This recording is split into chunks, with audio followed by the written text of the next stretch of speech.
Hoy estábamos pensando diciendo, ¿cómo empezó el año, Alberto Mayol? Por lo menos empezó el año, eso está claro. Ahora, ¿dónde termina? No sabemos. Está muy interesante, muy interesante. Sí. A mí, en la pieza de ayer de redes sociales de Donald Trump diciendo, este es nuestro hemisferio, consideré que es una Mira, escala de provocación inédita. es que lo interesante, eso es lo más importante de todo. Fíjate que hay una cosa que a mí me llama mucho la atención que no se haya mencionado. Estados Unidos en noviembre, ¿ya?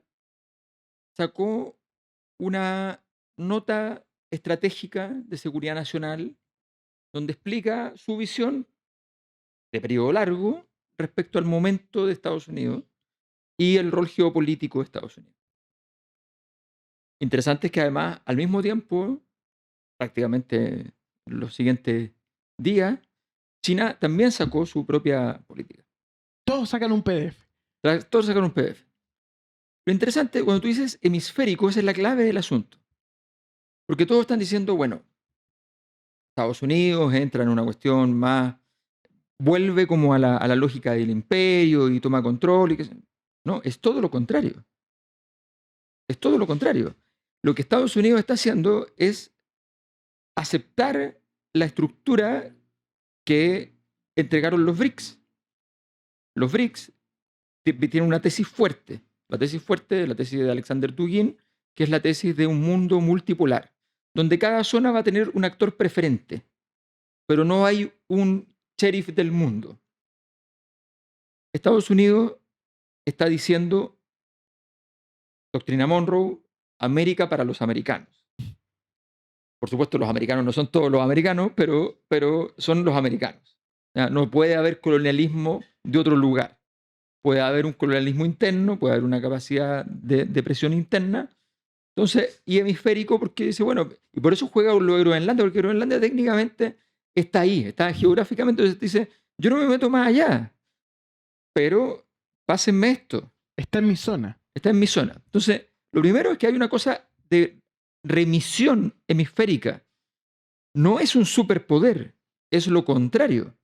Es un poder que entiende que lo que puede hacer es tener un control sobre América Latina y que China había avanzado mucho y le está diciendo a China, mire, lo de América es un poco insultante, porque esto es como para, desde 1823, doctrina Monroe, nosotros tenemos claro que en el caso de que alguien domine sobre esta zona, somos nosotros. O sea, esa cosa de los corredores comerciales, China le mandan a decir, "Mm, Conversemos, dialoguémoslo". pero conversemos, porque esta es la segunda parte, porque por eso en Estados Unidos le llaman, en el análisis geopolítico, la doctrina Monroe/Trump. Donrow. Claro, porque aquí viene la segunda parte, que es como la versión que todavía más cuesta que se entienda. Nosotros estamos, la mayor parte de los análisis están haciendo en el código Guerra Fría, ¿no? Y gran parte a los que les duele o los que les gusta es en el código Guerra Fría, ¿no? Esto es como están viendo la partida entre Kasparov y Karpov, ¿no? Pero eso no es lo que está pasando. Lo que está pasando es que Donald Trump, desde que entró, y es bien evidente, tomó una decisión bien interesante. Dijo, Estados Unidos está con problemas de plata, de liquidez. Y todos los países, todos los gobiernos norteamericanos lo que habían jugado era, mira, yo estos problemas de liquidez los voy a solucionar con más política. Voy a ser más importante y voy a financiar mi problema con política. Que es lo normal de los imperios grandes. Pero Trump dice, no estamos en condiciones. La situación es muy dramática. Y sale a cobrar. Le dice al mundo, mire, yo ya no puedo pagar por controlar. Los tarifazos. Y sale con los tarifazos. Sale a decir, mire, me sonrió mal, 25% de... Ah, se enojó, 40%. Y empezó a jugar para sentarse en una negociación después. Daba lo mismo el porcentaje que dijera el día uno. Lo que importaba era la negociación posterior. Pero si tú te fijas, todas las acciones que ha hecho son de bajo gasto. Esta misma es una operación barata, Claro.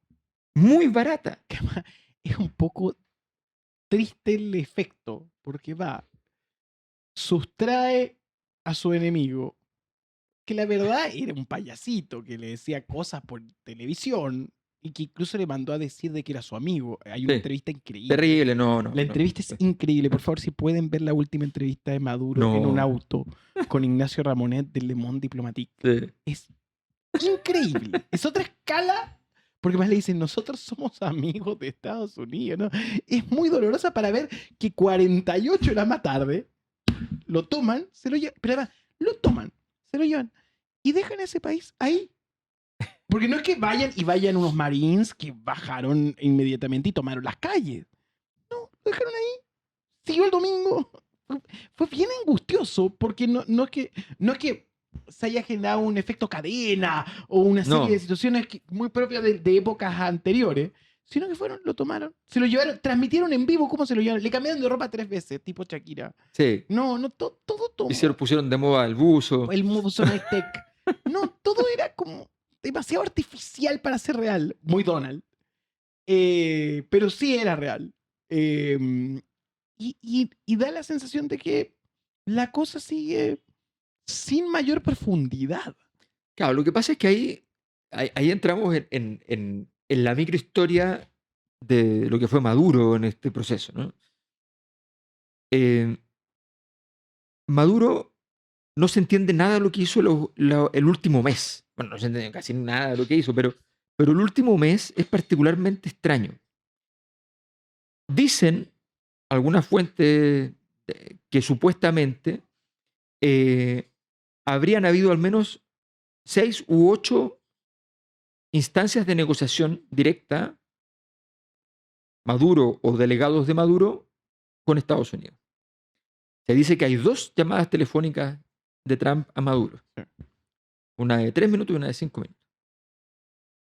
Que en esas conversaciones Trump fue enfático en decirle, esta es la oferta.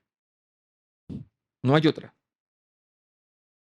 Y que Maduro no tomó la decisión por su cuenta, sino que lo consultó aparentemente con un tercero, y los terceros le dijeron, si te están ofreciendo algo es porque no tienen cómo entrar. Entonces, Sí fallé. bueno, porque además Estados Unidos ha entrado de esta manera en muchos lugares y te puede mandar un dron que te puede inyectar penicilina. O sea, No, o sea, construyen casas para simular palacios. Claro. No son tipos que no se dediquen a esto. No, claro, esta es la parte fuerte de Estados Unidos. Incluso más que lo militar propiamente tal de ejército, sino que lo más fuerte que tiene estas operaciones comando. Y ahí está todo el mito de la milicia norteamericana, está en el mundo de los comandos. Y es verdad. Entonces, era un absurdo total.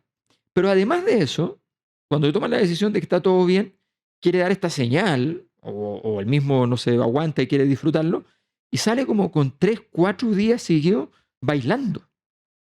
Hay una cosa que es muy increíble. Son el programa de Maduro de streaming, Maduro Live, que es la evolución de Con Maduro Más, que era su show, como un Disney Plus, con Maduro Plus. Y hay un influencer que se llama Michelo. ¿Tú lo has visto? No, no lo he visto. No, por favor, búscalo, Michelo. Michelo. Un influencer argentino cordobés que fue a alinearse y que insulta a Boric, insulta a Milei, insulta a los canales argentinos porque le cuesta tibio los canales de izquierda. Es muy bueno. Fue uno de los primeros que vio el bombardeo. Y hay un video en donde aparece bailando con Michelo. Entonces, es muy singular Maduro. Maduro, hay una tesis incluso que dice que Maduro era demasiado carismático, entonces eso le molestaba a Donald. No, esto no puede ser. No.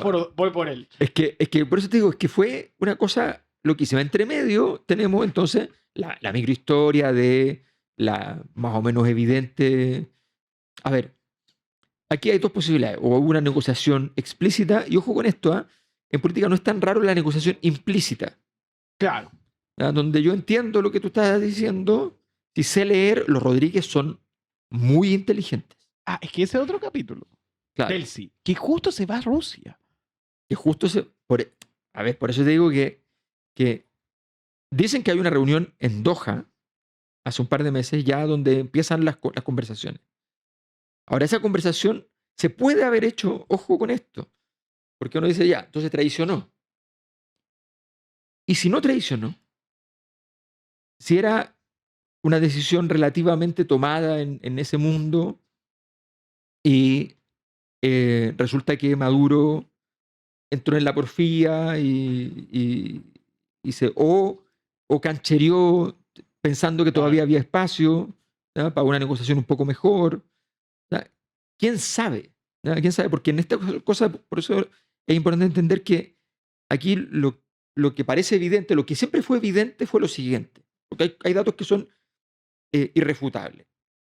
El dato más importante es que desde el día 1, no el día 1 del ataque, desde el día 1 que aparece esto siempre se habló de una extracción, de una manera directa o indirecta, es decir, un ataque parcial. En segundo lugar, que siempre se habló de un caso judicial.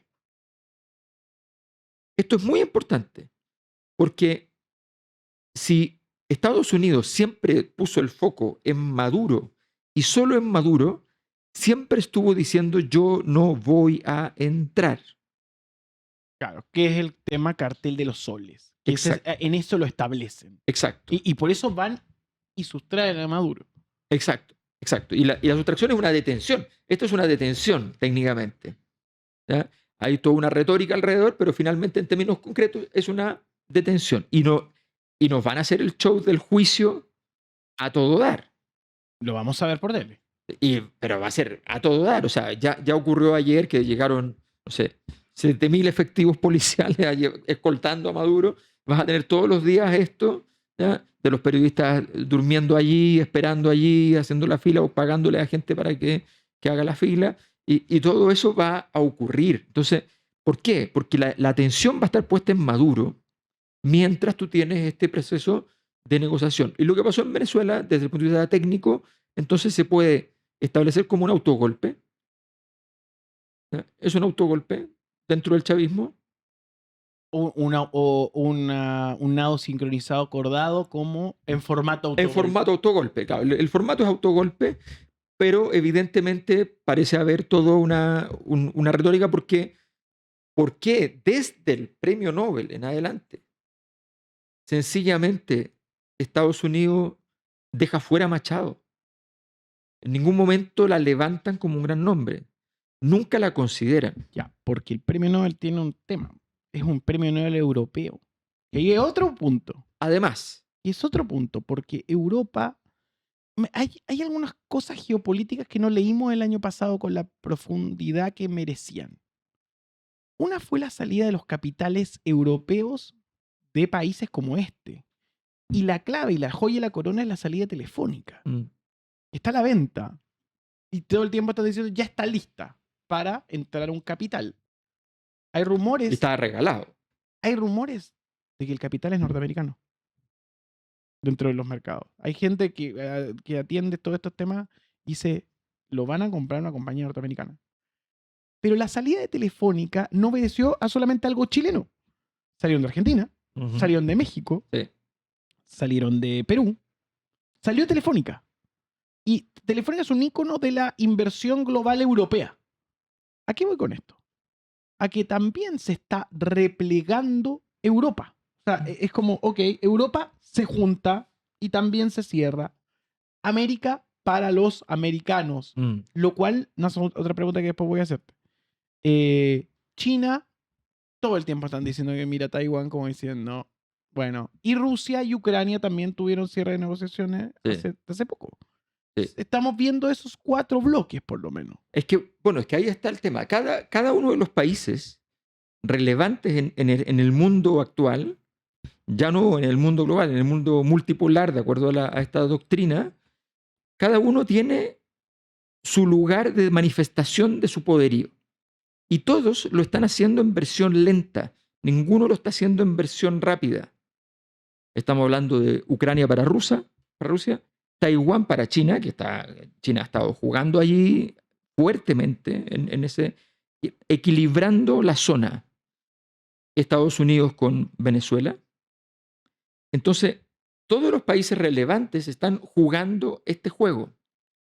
Esta es una mala noticia para el país que iba a estar a cargo de América Latina, que era Brasil, en los BRICS. Claro. Brasil, Rusia, India, China. Entonces, esa es la gran disputa en realidad.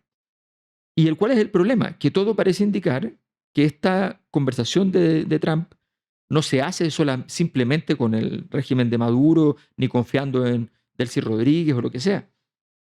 Tiene que ser con Rusia o con China. Ahora, vamos entendiendo toda esta conversación sobre este nuevo mundo de polos y estructura, que tienen nuevas formas de comunicarse, que son mucho más burdas que la anterior. Sí, O sea, la diplomacia acá, por lo menos está jugando en códigos nuevos. sí, sí. Es nuevo, todo es de nuevo. Y es impactante. La pregunta es, ¿qué tan colonia puede llegar a ser un país como Chile, si ya no lo fue siempre, de una superpotencia? O sea, ¿cómo se va a manifestar? Ahora, también Donald Trump va a tener tiempo para ejecutar su plan limitado, porque puede ser que no sea reelegido, puede ser que sí sea reelegido. O sea, entramos un montón de dudas sobre eso, pero bueno, se eligió a un muchacho que apoyó, dijo. La pregunta es, ¿qué le va a entregar? Es que el problema... Y tú que has estudiado Milei, ¿qué le va a entregar Milei también? Ese es un caso que también... Es que, a ver, Estados Unidos no va a entregar dinero a nadie. Eso ténganlo, No. ténganlo claro. Sí, pues, Estados Unidos no le pasó. Pero esto es importante porque, a ver, esto yo lo he investigado mucho en términos históricos. La mayor parte de las veces, una época interpreta su propia época a partir de 40 años atrás. Le cuesta leer su propio presente. Claro. Yo siempre pongo el ejemplo de que el famoso cuadro de la Revolución Francesa, La libertad guiando al pueblo, no es sobre la Revolución Francesa. Cuando apareció el cuadro, 40 años después, se entendió la Revolución Francesa, pero no era lo que se pintó la Revolución Francesa. De hecho, era un cuadro en favor de las monarquías constitucionales. Entonces la verdad es que siempre hay un desfase.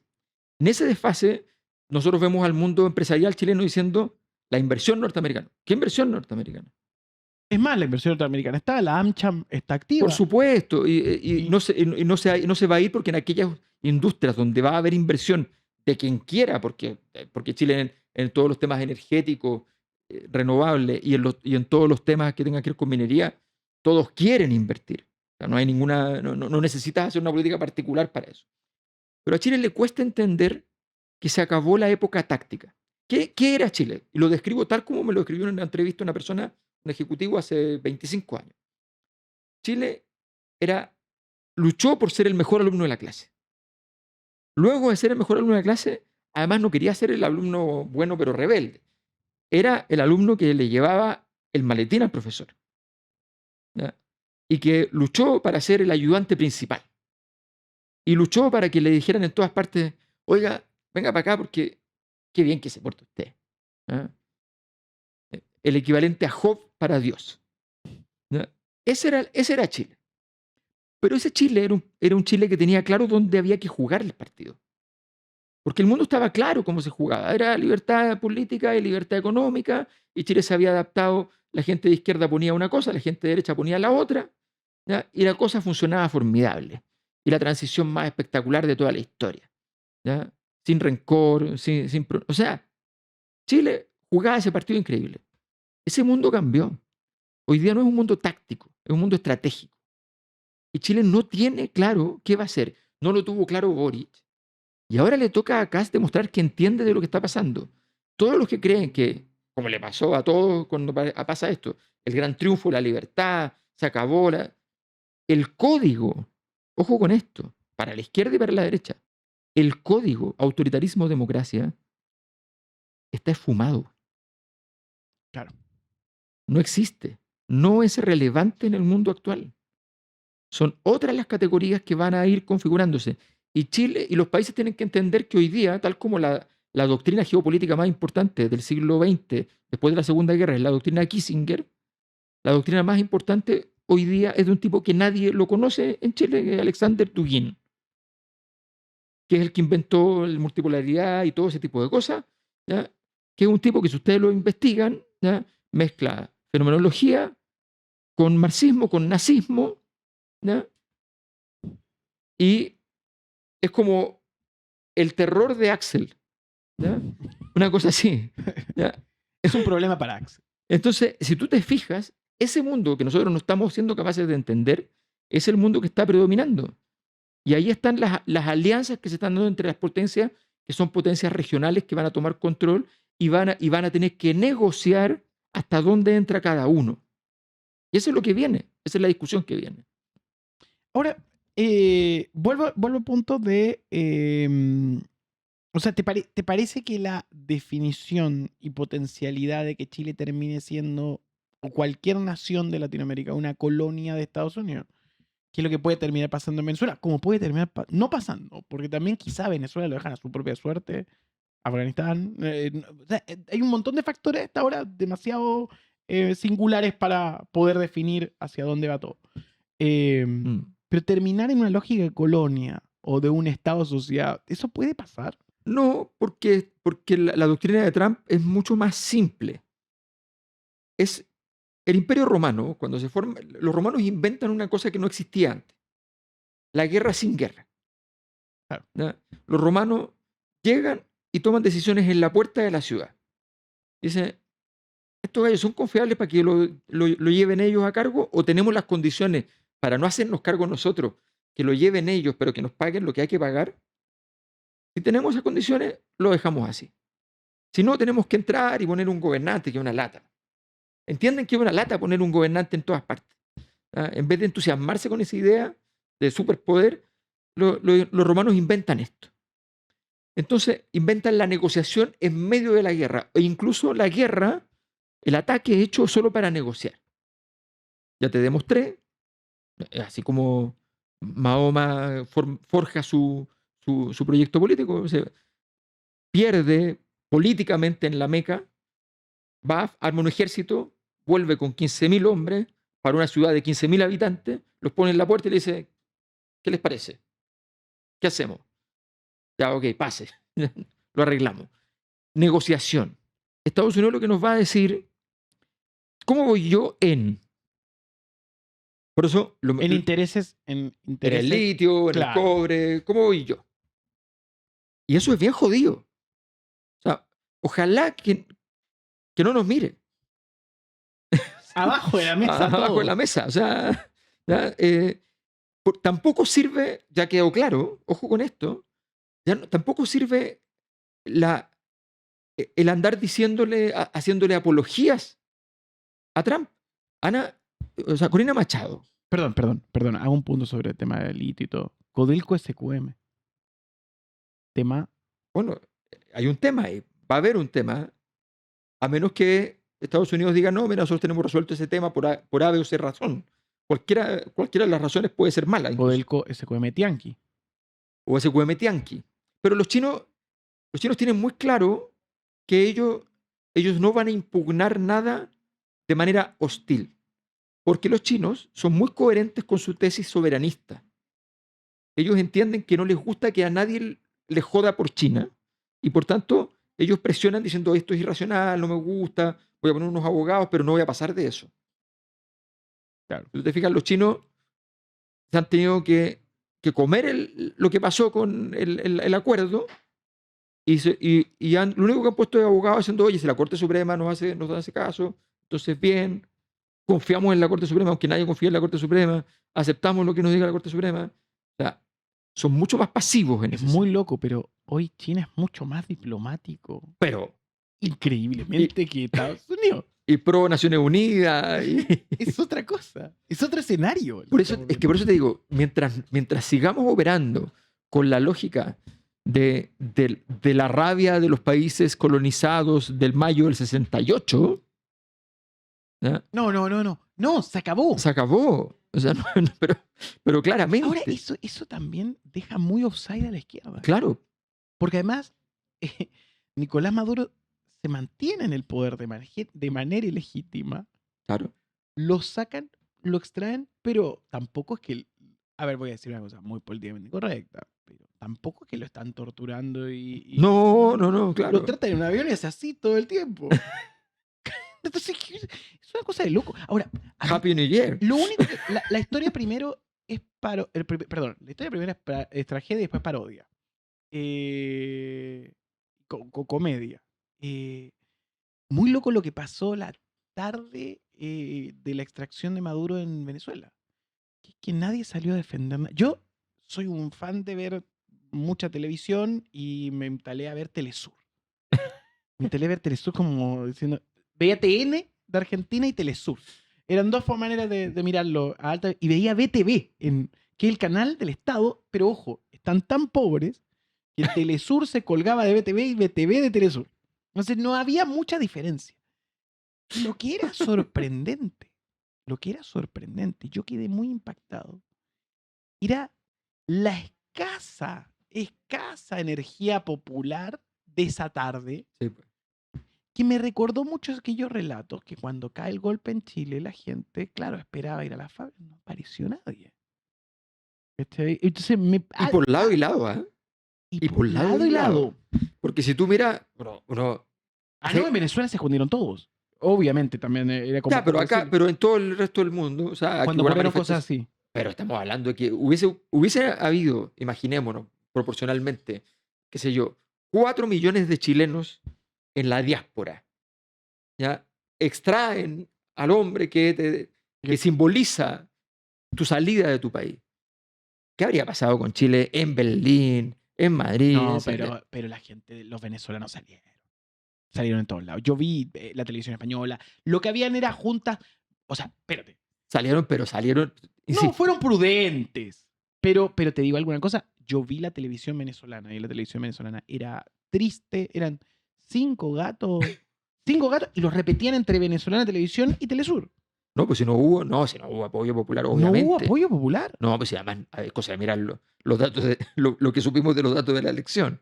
No queda nada ahí. No queda nada ahí. No queda nada. Y por eso estamos hablando de que hace varios años atrás, cuando en el primer mandato de Trump, anuncia Trump, tal como anunció muchas veces ahora, que el fin de semana esto se acababa, me acuerdo perfecto, ¿ya? Creo que fue el mismo Rubio que comenta que le había hablado con el presidente Trump y que efectivamente se iba a hacer, y resulta que no ocurre porque Rusia pone un portaaviones en la puerta. En la puerta. Y resulta que y eso disuade a entender que hay una situación más compleja. Bueno, en este caso no pasó. China dijo 2 palabras, ¿ya? Pero no dijo sanciones, no dijo esto, no dijo nada más. Pero también había un adelanto a todo esto, que fue la desgracia de Palestina. Claro. La desgracia de Palestina fue el año pasado un adelanto de lo que iba a ser todo esto. Que en realidad al mundo no le importa nada por más brutalidades que se ejecuten. Y eso es terrible. Todo es que, bueno, te insisto, justamente cada potencia está buscando cada impotencia. Ojo con esto, que además todas estas jugadas mamíferas hacen creer que los países estos son superpotentes. Lo que estamos describiendo son potencias que tienen un gran margen de impotencia, que todos están viviendo su propia crisis. Todos. Bueno, Naciones Unidas es el icono de eso. Claro, o sea, Estados Unidos está en una crisis. Rusia también está en una crisis. China también está en una crisis. Lo que pasa es que Rusia va logrando salir de la crisis gracias a sus jugadas muy osadas. ¿Ya? China se encuentra en una situación donde tiene que dar el paso siguiente, que es el paso más difícil, que es el paso de tomar control efectivo. Y no sabemos si lo quiere o no lo quiere hacer. No tenemos claro porque además ellos tienen una visión del tiempo que es distinta. Europa es una crisis brutal. Ojo que todo lo que pasó con Israel tiene que ver con una crisis interna de Israel. Claro. La zona de Medio Oriente está toda en crisis. Lo que está pasando en Irán.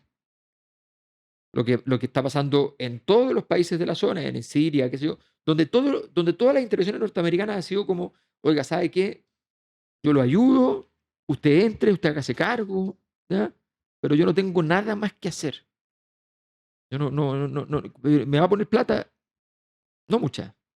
Me va a poner equipamiento si me lo compra.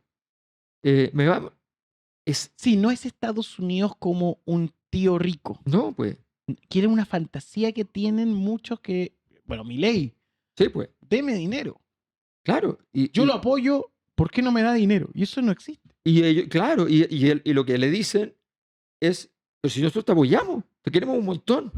Ya, pero es que necesito dinero. Pero no nos pongamos así. O sea, ubiquémonos. Es terrible. Entonces, lo que nosotros necesitamos, si usted me da negocio y me dice, mire, yo puedo rescatar plata pasado mañana, esa es la ventaja del petróleo. No es el litio, que tenéis que hacer una instalación, que tenéis que demorarte un rato, que tenéis que hacer un modelo matemático para la extracción de la cuestión y tenéis que llegar finalmente a la instalación y ver si funciona, después venderlo. Petróleo es petróleo. Es fácil de sacar, se vende rápido, el petróleo venezolano es de altísima calidad. ¿Ya? Es fantástico. Entonces, ¿y qué es lo que quiere Estados Unidos? Estados Unidos dice, con toda razón, dice Trump, ni siquiera a nosotros nos interesa traernos el petróleo. Y lo que nos interesa es proveer a otros. Está pensando en que va a ir donde Europa y le va a decir a usted que está con tanto problema energético, cómpreme a mí. Cómpreme a Está mí. pertrechando. Claro. Sí. Está armando un modelo de negocio. Se juntó una cosa, la historia hace estas cosas, ¿no? Que se juntan cosas compatibles que parecían incompatibles. Donald Trump y su mirada de la economía, muy de negociador inmobiliario, Un un especulador. especulador, pero con cosas físicas, no un especulador financiero. Además es que es un especulador que tiene de alguna manera expresiones infantiles, desde juegos de Sí. mesa. Él es como marca también. Bueno, pero esa es su gracia en tiempos como este que tiene un diálogo con la ciudadanía que puede existir porque habla en un código comprensible. Es un tipo que habla en influencer. Claro. Pero ¿qué es lo que pasa? Que él siempre piensa la negociación en términos de con qué capacidades físicas voy a quedar, con qué casas, con qué espacios. Está pensando en eso, porque piensa como un inversor inmobiliario de, de Manhattan, además, ¿ya? Que va duro y juega duro. Trump Tower. Claro, eso es lo que él está haciendo. Pero eso se juntó con otra cosa, que es la política de los servicios, la estrategia de los servicios de inteligencia, que son los que diseñan las estrategias fundamentalmente en Estados Unidos, las agencias principales, la CIA, que establece la idea de que, mira, nosotros no tenemos la capacidad para seguir siendo el sheriff y tenemos que tener un juego táctico, ¿ya? Y tenemos que reconcentrarnos. Y en esa reconcentración aparece la veracidad, la claridad de la mirada de que esto es simplemente lo que tienen para poder jugar es lo hemisférico. Y por tanto América Latina pasó a ser relevante en esto. No sabemos si China se va a retirar porque China tenía ya control en la práctica con Brasil, tenía el control con Venezuela a través de los rusos, tenía el control en Colombia muy fuerte, en Perú ni hablar. ¿Ya? Bueno, Colombia va a ser un tema. Colombia va a ser un tema. Colombia va a ser un súper tema. Pero también Argentina. También Argentina porque Estados Unidos tiene que, o sea, no basta con que llegue un gobierno y como llegó Estados Unidos, ¿no? Necesitas construir estructuras adentro. Y en Perú que también va a estar el conflicto. Los gringos quieren hacer un superpuerto que vaya en contra de Chancay. Y quieren disputarle el espacio a Perú. Entonces, porque Chile se quedó fuera entre medio de ese juego. Entonces, Para bien. O para, al principio para mal, ahora para bien. o Ahora que sea, no nos vean, es como claro, que la no nos, política es. claro, pero que no nos vean, pero que tampoco quedemos fuera del juego. Chile es el primer país en términos de relevancia, de relevancia económica y de calidad de vida, el primer país del subcontinente. Y mira, Pacífico. Claro, y mira el Pacífico, entonces tampoco puedes quedarte fuera de ese juego.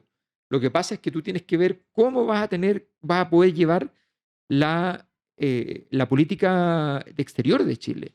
Y eso es un problema grande y hoy día le pasó a Boric, que no supo entender lo que estaba pasando, pero todo parece indicar que acaso no le va a ir mejor con esto y que además no es fácil resolverlo.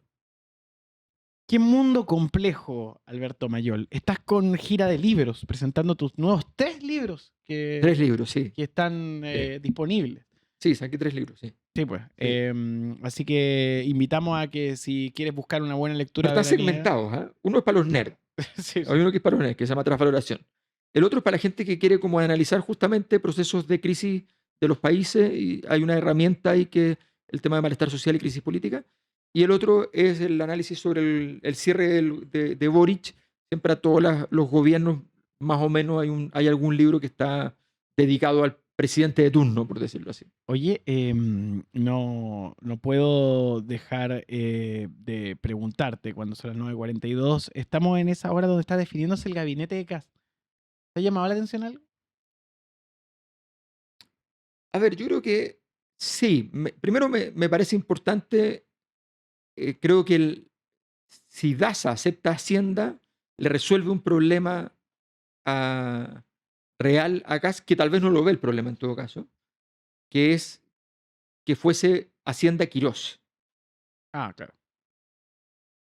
Quirós es la persona que firma el informe que usa la Cámara de Diputados, que es un informe que paga Errázuriz, Francisco Javier Errázuriz, para ir en contra del acuerdo Codelco-SQM.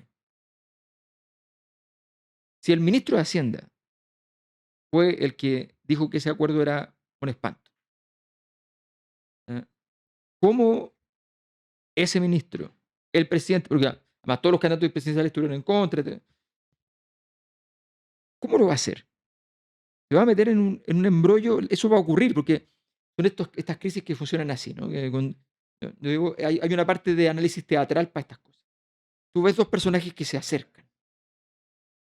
Mientras se acercan no pasa nada, pero cuando se encuentran, empieza la vibración, Claro. a veces maligna. ¿Ya? Esa vibración ocurre cuando el tipo asume y le toca firmar, y resulta que los mismos parlamentarios dijeron, oye, pero si nosotros votamos esto porque tú, con un informe tuyo, decía que Chile había perdido 6.000, 7.000 millones de dólares en esto, ¿ya? Y tú lo calculaste, y tú lo dijiste. Entonces, Quirós tiene, además de todas las otras cosas, que son las cosas más caricaturas, tiene cuestiones complejas porque ha jugado en otros juegos.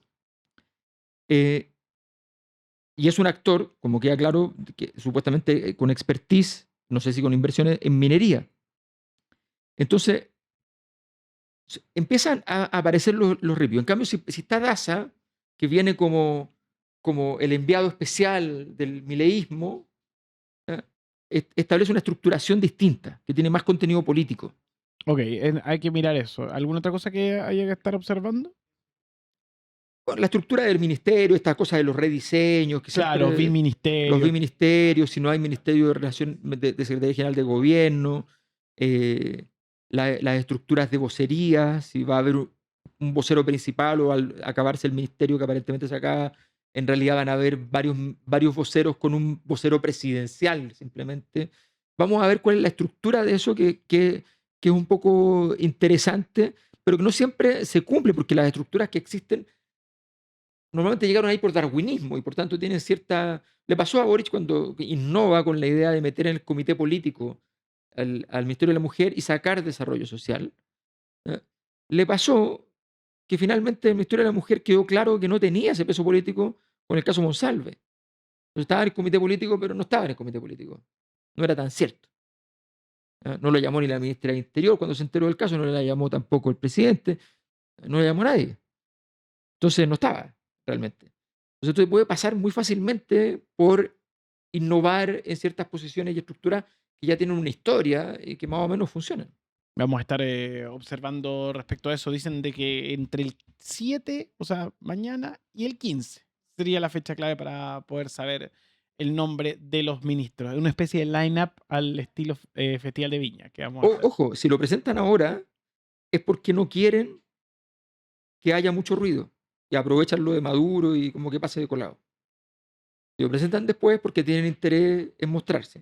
Vamos a ver. En ser noticia. Lo vamos a ver. Muchas gracias, Alberto. Gracias.